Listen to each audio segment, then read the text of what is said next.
पहिली तर सूचना आहे, मी डॉक्टर नाही, ॲडव्होकेट आहे.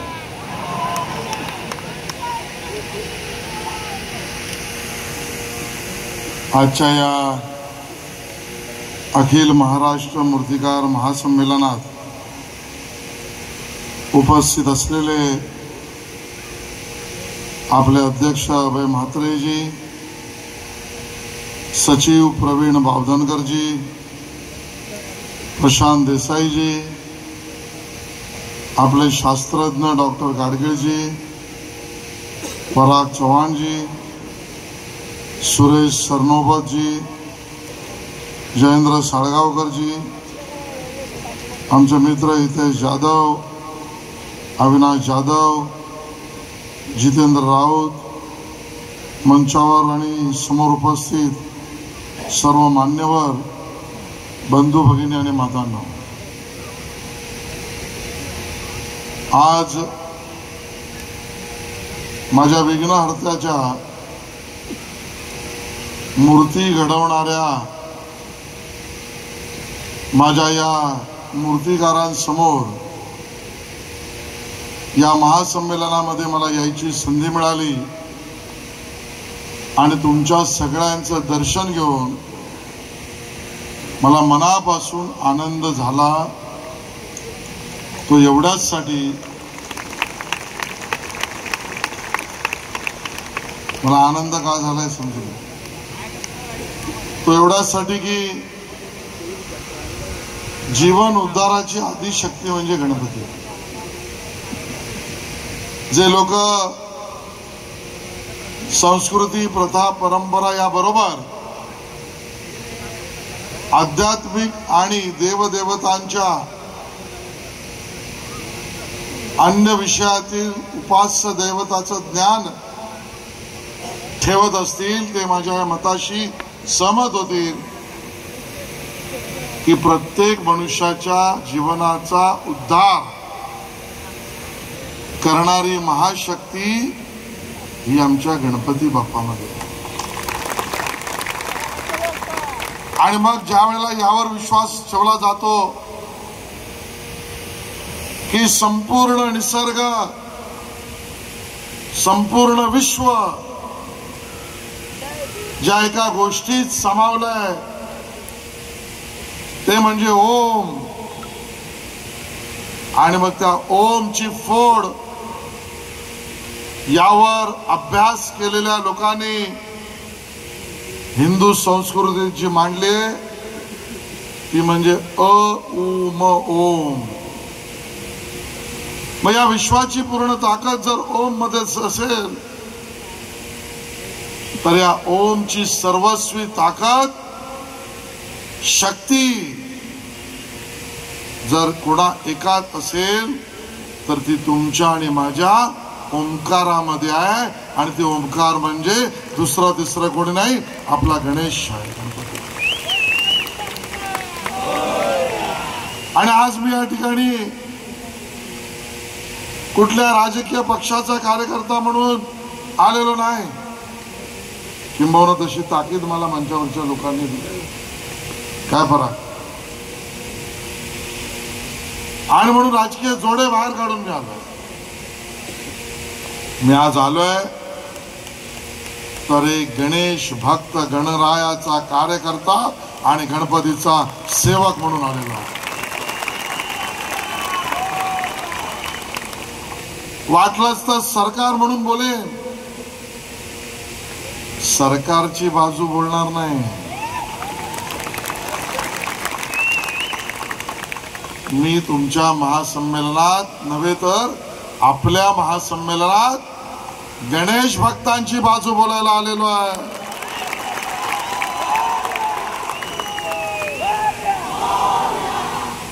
आणि वकील असल्यामुळे मी काय बोलतो याचं मला भान आहे.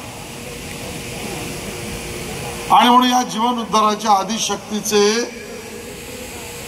माझ्या ओंकाराचे, या विश्वाच्या शक्तीचे जर कोणी निर्माते असतील, मूर्ती रूप घडवणारे असतील तर ते पावन हात मला तुमच्या हातात दिसतायत.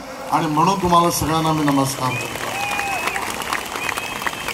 तुमचे हात या माझ्या गणरायाची मूर्ती बनवतात. ज्या गणरायाच्या मूर्ती समोर केवळ 10 दिवस नाही, 10 दिवस तर आमचा उत्सव आहे, 11 दिवसाचा आमचा उत्सव आहे. पण रोज सुद्धा तुम्ही बनवलेल्या मूर्तीच्या समोर नतमस्तक होऊन दिवसाची सुरुवात करणारे या जगामध्ये करोडोनी करोडो लोक आहेत. आणि म्हणून ती ताकद तुमच्या हातामध्ये आहे,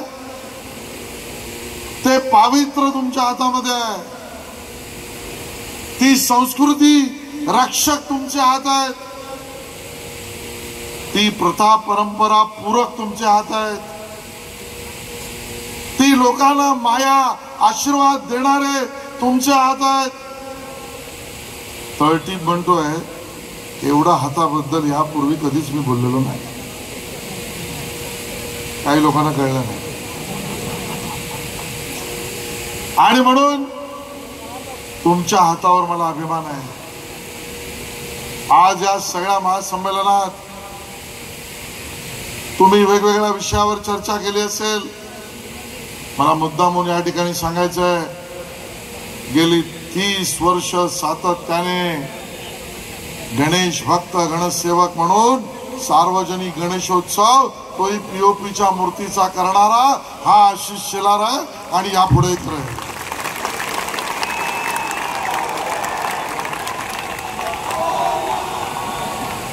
आणि यापुढेही करेल.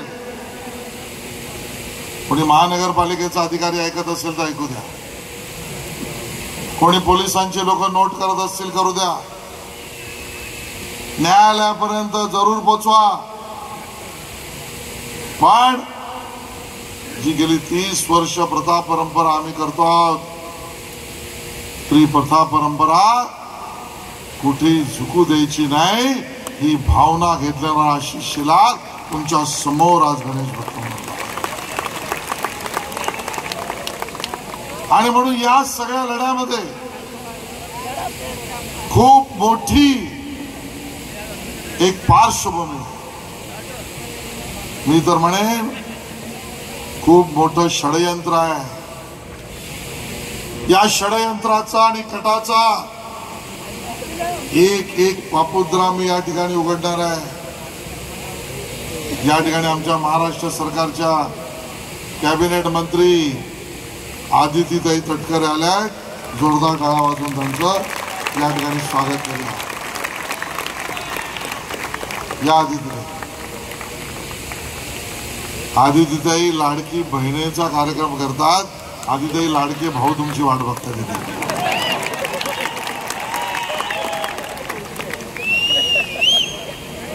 आणि मग एक एक गोष्ट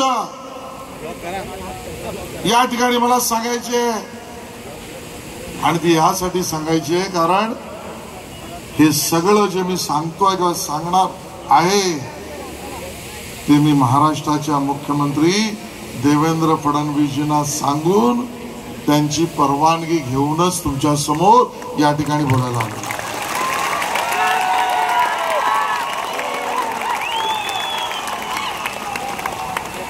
हिंदू सणाच्या विरोधात,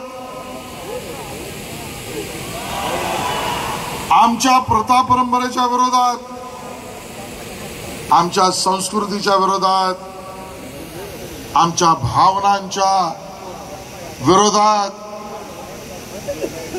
त्या ठिकाणी आमच्या उत्सवाच्या विरोधात दिवसागणिक एक एक कटकारस्थान पुढे होताना मला दिसत आहे. 8वा ते दिवस ज्यावेळेला नवरात्री आणि गणपतीला इवन दहीहंडीला परमिशन घ्यायची जरूरतच लागायची नाही. ना पोलिसांची ना बीएमसीची. चाळीतले आमचे सगळे गोविंदा आम्ही एकत्र यायचो, आयना की बायना करायचो, आमचा थर लावायचो, आमची हंडी फोडायचो, आलेल्यातनं आम्ही आमचा श्रमपरिहार करायचो. ना पोलीस ना कोर्ट ना परवानगी. मैदानामध्ये उत्सव साजरे करायला हळूहळू पहिलं कटकारस्थान सुरू झालं आणि गणेशोत्सव जुने असतील तर मैदानात केले अलाउड, पण नवरात्राचे दांडिया असतील किंवा गणपती असेल तर वॉर्ड ऑफिस महापालिकेतलं मुंबईचं मंडळ, आता राज्यभरातली लोक आली आहेत. पूर्वी आमच्या मुंबई महापालिकेत परवानगीची गरज नव्हती, आता परमिशन घ्यायला लागते कमिशनरची. का परमिशन घ्यायला लागते? पहिलं कारस्थान तिथून सुरू झालं, त्या ठिकाणी तेवढं थांबलं नाही. कारखान्याच्या जागा, मूर्तिकारांना मूर्ती बनवण्यासाठीची जागा. साळगावकर साहेब, मी तुम्हाला या ठिकाणी सांगतोय, जाधवला तर माहित आहे आणि जितू तर माझ्याबरोबर राहिलाय. माझ्या बाजूच्या खोलीत सुर्वे राहायचे, ज्यांचा गणपतीचा कारखाना होता. सुट्टीच्या दिवसात चिंचपोकळीच्या त्या कारखान्यामध्ये त्याला मदत करायला संजय सुर्वे आणि संतोष सुर्वेला मी जायचो. कारखान्यात लहानपण काढलेला माणूस आणि कुठली बंदी नव्हती. मग दुसरं आमच्यावर आक्रमण झालं, कारखान्यांना साठी जागाच मिळू नये. जागेच्या परमिशन मिळायच्या नाहीत, मिळत नाहीत. हा आमचा पराग, तो हा तुमचा पराग. इथे कार्यक्रम करतो त्याला विचारा परवानगी मिळायला किती कष्ट करायला लागतात. केवळ गणपतीच्या मूर्त्यांचं एक्झिबिशन, विक्री आणि ठेवण्यासाठी. हे दुसरं आक्रमण झालं. मग तिसरं, जस्टिस अभय ओक, मी नाव घेऊन सांगतो इथे, या जस्टिस अभय ओक यांच्या समोर एक पिटिशन दाखल केलं आणि त्या पिटिशन करणाऱ्या ठाण्यातल्या बेडेकरवाल्याने, बेडेकर म्हणजे तो लोणचेवाला नाही हा, म्हणजे त्याच्यावर राग काढाला. त्या बेडेकरने ऍप्लिकेशन केलं, सांगितलं हे गणेशोत्सववाले जे आहेत, नवरात्रोत्सववाले जे आहेत, हे गोविंदावाले आहेत, हे माझ्या रस्त्यामध्ये अडकाठी आणतात. अरे वेड्या, त्याला मी म्हटलं गणपती सार्वजनिक सुरू झाला 125 वर्षापूर्वी. अरे रस्ते अस्तित्वात नव्हते त्यावेळेला आमचा सार्वजनिक गणेशोत्सव हा साजरा केला जायचा. रस्ते कुठले अडतात? म्हणे गोविंदाने अडले, गणपतीने अडले, नवरात्रीने अडले. तर जस्टिस अभय ओक यांनी त्या दिवशी, त्या वर्षी तर 16-17 वर्ष आहे, असे आदेश दिले की कोणालाच महापालिका किंवा त्या ठिकाणच्या तुमच्या जिल्हा परिषदा असतील, नगरपालिका असतील आणि पोलीस यांनी सणासाठी परवानगी देऊच नाही. का बाबा? रस्ता अडतो म्हणून? का बाबा? कोणाला तरी अडचण होते म्हणून? अरे आमचा गणराय तर दुसऱ्याच्या आयुष्यातलं विघ्न संपवणारा आहे, तो दुसऱ्याच्या आयुष्यामध्ये अडचणी आणूच शकत नाही, आणूच शकत नाही. त्या ओक समोर कोर्टाची केस लढताना काही मंडळी होती, आज अभिषेक आला नाही, पण इथे तुला माहिती आहे, सरनोबतला माहिती आहे, त्या जस्टिस अभय ओकने कंटेम्प्ट पिटिशन काढलं, पण आम्ही सरकार मागे हटलो नाही. या मुंबई उच्च न्यायालयाच्या इतिहासात पहिल्यांदा असं घडलं की सरकारने, खाजगी पक्षकाराने बाजू ठेवणं आणि हेतू आरोप करणं वेगळी गोष्ट आहे, पण महाराष्ट्र सरकारने न्यायालयावर एका अर्थाने हेतू आरोप केले आणि आम्ही कोर्टाला सांगितलं या न्यायपीठासमोर गणेशोत्सव साजरा करणाऱ्यांना न्याय मिळेल असं आम्हाला वाटत नाही. आमची केस इथून ट्रान्सफर करा. कुठल्याही वकिलाला विचारा, सरकारने न्यायाधीशासमोर, न्यायपीठावर अविश्वास दाखवला तर तो जज, तो न्यायाधीश त्या केस मधून स्वतःला मोकळा करून देतो, रेक्यूज करतो. पण या हिंदू सण विरोधी वातावरणाचे शिकार कोण कोण बनले? जस्टिस अभययोग, त्या दिवशी मी कोर्टात होतो. मी त्यांच्या आदेशावर टिप्पणी करत नाहीये, माहिती सांगतोय. ते म्हणाले मी ही केस सोडणार तर नाहीच, मी हिअरिंग पण थांबवणार नाहीच. हसत हसत म्हणाले या माझ्या समोरच सुनावणी करा, मीच निर्णय दे. हा विरोध आणि भूमिका होती. सरकार म्हणून आम्ही चीफ जस्टिस समोर गेलो, मुख्य न्यायाधीशांसमोर गेलो. चेल्लूर मॅडम होत्या, त्या चेल्लूर मॅडमला विनंती केलं की हे न्यायाधीश आणि हे न्यायपीठ आम्ही गेल्या काही तारखांपासून बघतोय, पोलिसांना आणि महापालिकांना, जिल्हा परिषदेला, नगर परिषदेला, नगरपालिकेला गणेशोत्सवाच्या परवानग्या देऊच नका या पद्धतीची भूमिका मांडताय. आम्हाला इथे न्याय मिळणार नाही. मुख्य न्यायाधीशाने आमची बाजू ऐकली. न्यायाधीश बदलले, गणरायाचा आशीर्वाद झाला. पण पहिल्यांदा असं घडलं, मुंबई उच्च न्यायालयातल्या ओरिजिनल साइडच्या वकिलांनी महाराष्ट्राच्या मुख्यमंत्र्यांच्या विरोधात गणेश भक्तांची तुम्ही बाजू घेताय म्हणून, गणेशोत्सवाची बाजू घेताय म्हणून महाराष्ट्राच्या मुख्यमंत्री देवेंद्र फडणवीसच्या विरोधात ठराव केला. हे तुम्हाला कळलं पाहिजे. इथपर्यंत तुमची बाजू लढवणारे कार्यकर्ते आम्ही आहोत आणि यापुढे पण देवेंद्रजी असो आम्ही असो हीच बाजू लढवू, याबद्दल काही दुमत नाही. नशीब त्या गोविंदाच्या मॅटरमध्ये भूषण गवई साहेब आले, वकील जज, आणि तुषार मेहता आम्ही वकील आणले आणि ऑर्डर झाली. गणपती त्यावेळेला सुटले, दहीहंडी सुटली. मग नवीन पिटिशनी समोर आली. त्या अगोदरचं चौथं आक्रमण होतं ते म्हणजे आमच्या महानगरपालिकेतल्या मुंबईच्या लोकांनी शाडू वाटायला सुरुवात केली. आम्ही शाडूच्या विरोधात पण नाही आहोत, ज्यांना शाडू वापरायचं त्यांनी शाडू वापरू दे. पण मुंबई महापालिकेने त्यावेळेला की ज्यामध्ये शाडू तुम्ही घ्या, माती तुम्ही घ्या, तुम्ही याने मूर्त्या बनवा, पीओपीच्या मूर्त्या नको, हे इनडायरेक्टली त्यावेळेला भूमिका घेतली. चौथं आक्रमण झालं. बरं, भूमिका घेतली तर घेतली. गाईडलाईन कोणाच्या? सीपीसीबी आणि मग MPCB, central pollution control board. बरं, कधी कधी मला कळत नाही या ऑथॉरिटीज ज्या आहेत, या ऑथॉरिटीत एक वाक्यता तरी आहे का? या सीपीसीबीच्या वर जर कोणाला अपील करायचं असेल तर अपील म्हणून जे नॅशनल ग्रीन ट्रायब्युनल एनजीटी आहे, त्या नॅशनल ग्रीन ट्रायब्युनलने आजपर्यंत तरी, गाडगिरी साहेब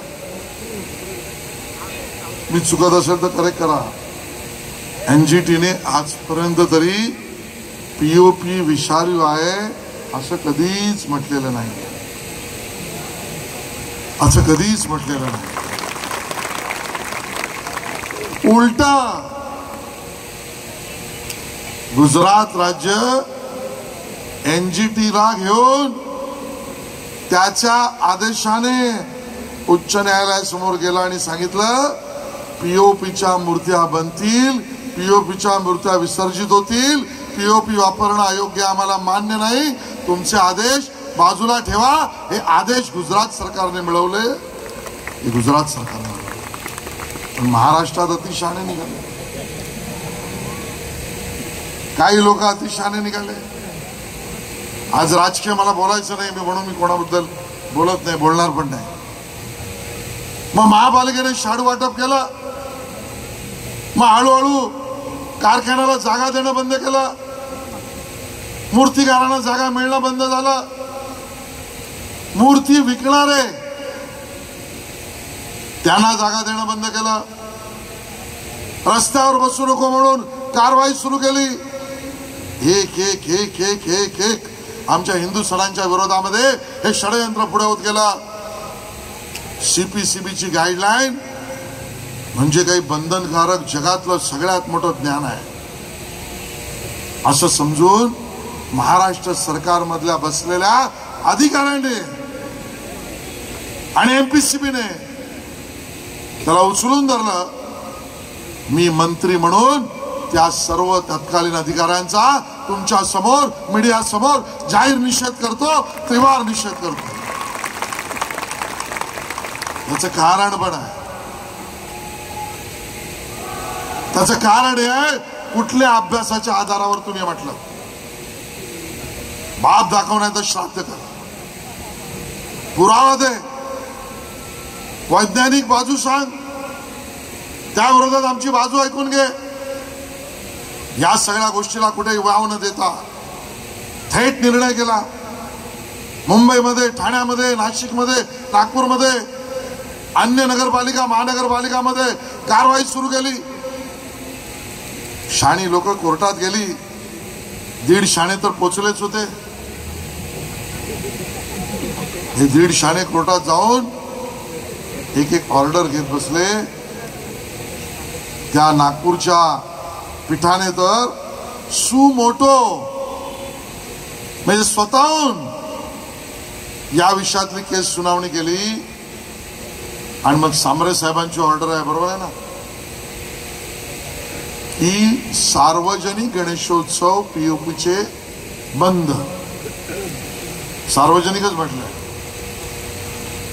माझा सवाल आहे या मीडियाच्या माध्यमातून राज्यातल्या अधिकाऱ्यांना, समजा वादापुरता धरू कोर्टाची ऑर्डर आहे, बरोबर आहे असं मी म्हणत नाही, पण कोर्टाची ऑर्डर आहे तर ती घरगुती गणपतीच्या मूर्त्या बनवायला कुठे थांबवत नाहीये. ती घरगुती गणपती POPच्या मूर्त्या बनवू नका असं म्हणत नाही. मग तुम्ही कारखान्यावर कारवाई का करताय? तुमची कारखान्यावरची कारवाई काय? आणि सार्वजनिकवर तुम्ही टाकलेली POPची बंदी आम्हाला मान्यच नाही. ती कोर्टासमोर आम्ही जाऊन मांडणारच आहोत. ती कोर्टासमोर जाऊन मांडणार. आज त्याचा उपयोग घेऊन काही 1.5 शाणे मुंबई उच्च न्यायालयात गेले. त्या मुंबई खंडपीठासमोर गेले. मुख्य न्यायाधीशांनी तर त्या माघी गणेशोत्सवाच्या संदर्भात आदेश दिले, पण ते माघी पुरता होते. या सगळ्या कटकारस्थानाच्या भूमिकेच्या मागे मूलभूत प्रश्न जो आहे तो हा आहे. एवढी मोठी केस उभी केली, एवढा मोठा बागोलबुवा उभा केला, एवढे आमच्यावर आरोप केले, एवढा आमच्या रोजगारावर पाय दिला, एवढा आमच्या कामाला लागलेले हात बंद केले, एवढा आमच्या आर्थिक स्तोत्रावर गदा तुम्ही आणली. ते POP योग्य की अयोग्य याचा अभ्यासच नाही केला, कोणीच केला नाही. किमान महाराष्ट्र सरकारच्या पोल्युशन कंट्रोल बोर्डाने तर केलाच नाही. आमच्या शास्त्रज्ञांनी अभ्यास केला. या गाडगिळी साहेबांसाठी टाळ्या वाजवा. आणि अन्य कोण दोन अजून प्रमोद मोगे आणि शुभांगी जैन आणि मोहन डोंगरे या लोकांनी अभ्यास केला, पण यांचं कोणी ऐकायला तयार नाही. आणि म्हणून मी आज समोर तुमच्या 2 गोष्टी मांडतोय. आज मुख्य न्यायाधीशांनी मुंबई खंडपीठाच्या जे आदेश माघी गणेशोत्सव विसर्जनाच्या पुरता, बनवण्यापुरता, विक्री करण्यावर बंदी घालण्यापुरता जे दिलेत, त्याच्या विरोधात भूमिका महाराष्ट्र सरकार कोर्टात तुमच्या बाजूने मांडेल हे त्या ठिकाणी मी तुम्हाला सांगायला हवं. AGला उभं करेल, ऍडव्होकेट जनरल किंबहुना त्याच्यापेक्षा आवश्यक असेल तर अजून कोणाला उभं करेल. पण आम्ही कोर्टामध्ये सरकार का आधी तिथे, बरोबर बोलतो ना, कारण महायुतीच आहे ना. पण आता पार्टी बोलत पराग माझ्याकडे बघतो. सरकार कोर्टामध्ये 20 तारीखला याबद्दल पीओपीच्या म्हणजे विना अभ्यासाविना केलेल्या बंदीच्या विरोधातलीच भूमिका घेईल. तुमच्या बाजूची भूमिका.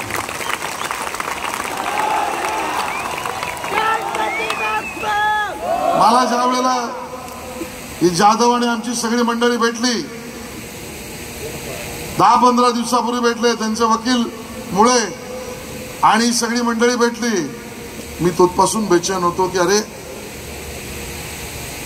आपण काहीतरी केलं पाहिजे, आपण काहीतरी केलं पाहिजे, काय करायचं. आणि मग दुसरी गोष्ट माझ्या हातात सापडली की सभागृहात आदितीताई तुम्हाला म्हटलं मी मानतो, ती म्हणजे जर मी दुसऱ्यावर आरोप करतोय की तुम्ही अभ्यास नाही केला, तर पीओपी जर गुजरातमध्ये बॅन नसेल तर महाराष्ट्रात सुद्धा तो पूरक असेल, याचा अभ्यास तर केला पाहिजे की नाही. तसा रिपोर्ट हवा की नाही, तशा भूमिका मांडल्या गेल्या पाहिजेत की नाही. त्या बेचैनीमध्ये माझ्या लक्षात आलं की सरकारने आणि देवेंद्रजींनी तर मला सांस्कृतिक कार्याबरोबर माहिती तंत्रज्ञानाचं खातं पण दिलंय. माहिती तंत्रज्ञानाचं, टेक्नॉलॉजी, भले इन्फॉर्मेशन टेक्नॉलॉजी असेल पण टेक्नॉलॉजी आहे. मग मी जरा खोदत गेलो, मग लक्षात असं आलं की अरे माझ्या खात्याच्या अंतर्गत एक आयोग आहे.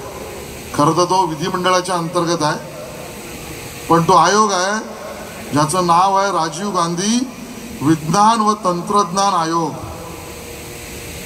मग मी त्याच्या अजून मुळाशी गेलो. इथे आयोगाचं काम काय आहे, तर आयोगाचं काम आहे सामाजिक आर्थिक विकासासाठी विज्ञान व तंत्रज्ञानाचा वापर आणि प्रसार करण्याचं काम करेल. मी म्हटलं अरे ही करोडोची माझी जर मूर्तिकारांची इंडस्ट्री याच्या आर्थिक पायबंदी जर कुठलं बिना टेस्टिफाईड अशा पद्धतीच्या बंदीमुळे येत असेल, तर माझ्या मूर्तिकारांच्या आर्थिक उन्नतीसाठी विज्ञान आणि तंत्रज्ञानाचा वापर करून एक कमिटी नेमणं आवश्यक आहे की जे सांगेल पीओपी योग्य आहे की अयोग्य आहे, आमचं म्हणणं योग्य आहे.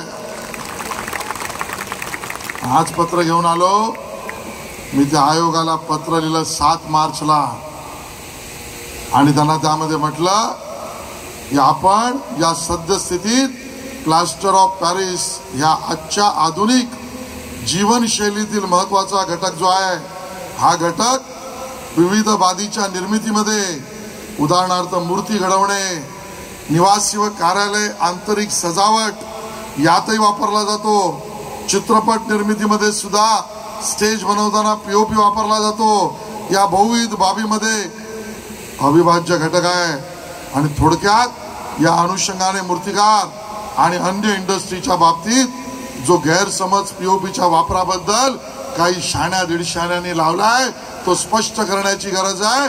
त्यासाठी तुम्ही कमिटी नेमा.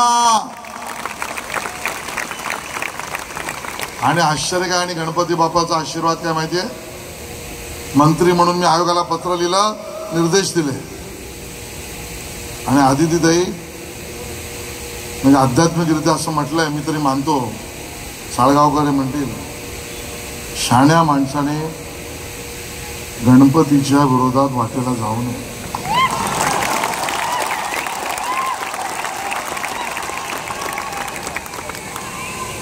आणि मग गणरायाचाच आशीर्वाद. 7 तारखेला मी पत्र लिहिलं, 11 तारखेला मला रिप्लाय आला. रिप्लाय पण कोणाचा आला तुम्ही नीट ऐका, त्याचा उपयोग तुम्हाला उद्या कोर्टात करायचा. आजच आलाय, गणपतीचाच आशीर्वाद आहे.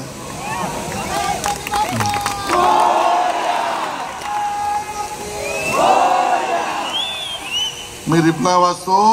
आयोगाच्या वतीने उत्तर आलं, आपण माननीय श्री शिलार साहेब, आपण राजीव गांधी विज्ञान व तंत्रज्ञान आयोगास भेट दिली. व आयोगाच्या कामाचे अवलोकन केले. या कार्यक्रमात रुची दाखवली याबद्दल मी आपला आभारी आहे. आपले दिनांक 7 मार्च 2025 चे प्लास्टर ऑफ पॅरिस पीओपीचा वापर व त्या अनुषंगाने उद्भवणारे पर्यावरण व उपजीविकेशी निगडित प्रश्न संबंधितचे पत्र मिळाले. या संबंधी एक सर्वंकष अभ्यास अहवाल तयार करण्याची एक तज्ञ समिती गठन करत आहोत.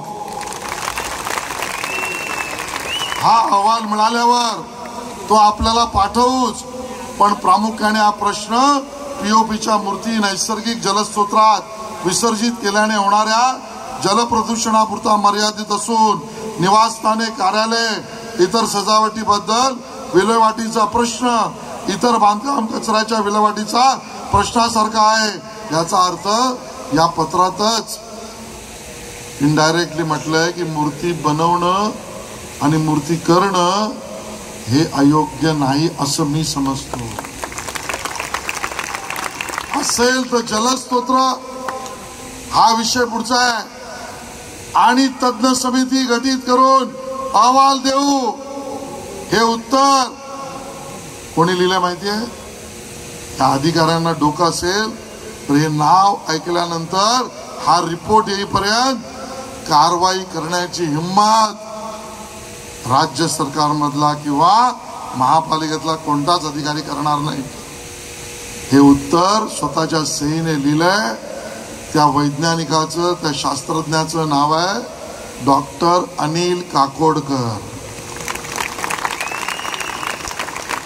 जगात नामांकित असलेल्या अनिल काकोडकरांनी जर तज्ञ समिती नेमली आणि त्याचा अहवाल येत नाही तर डोंबलाची बंदी तुम्ही आणताय, कशाची बंदी तुम्ही आणताय?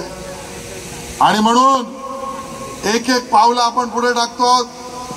न्यायालयीन टाळं सुद्धा उघडावं यासाठी सरकारची भूमिका. आणि आता हा आयोग आणि हे उत्तर आणि या मंत्र्यांनी लिहिलेलं पत्र ही तर सरकारचीच भूमिका आहे ना. मग सरकार बंदी सांगा.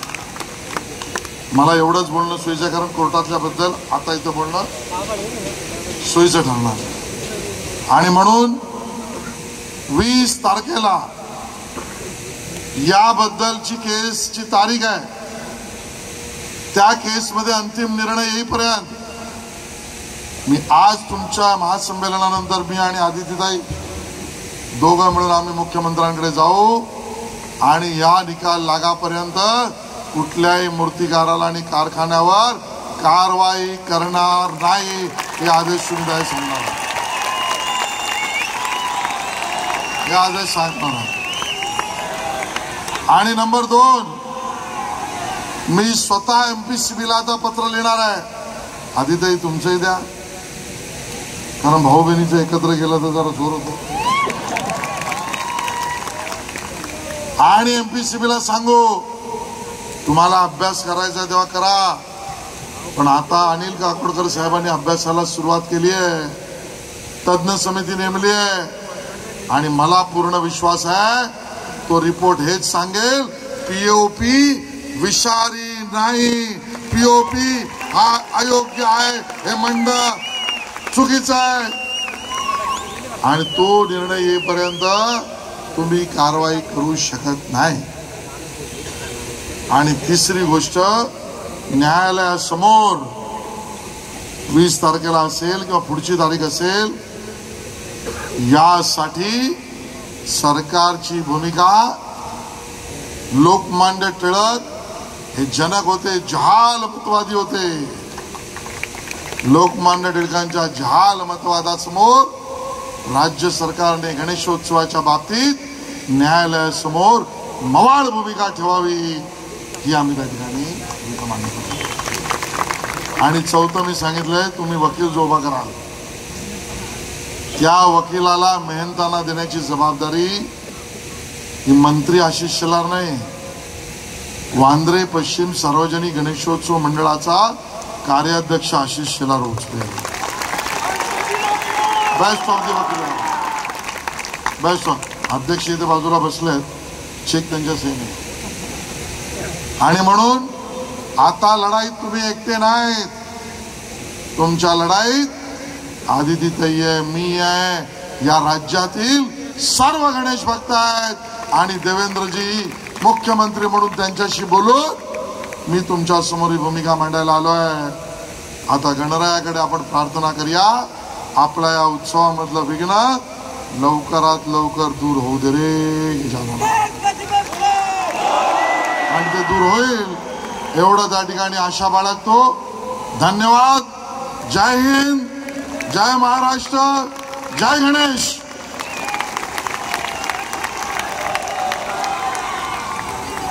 धन्यवाद साहेब. साहेब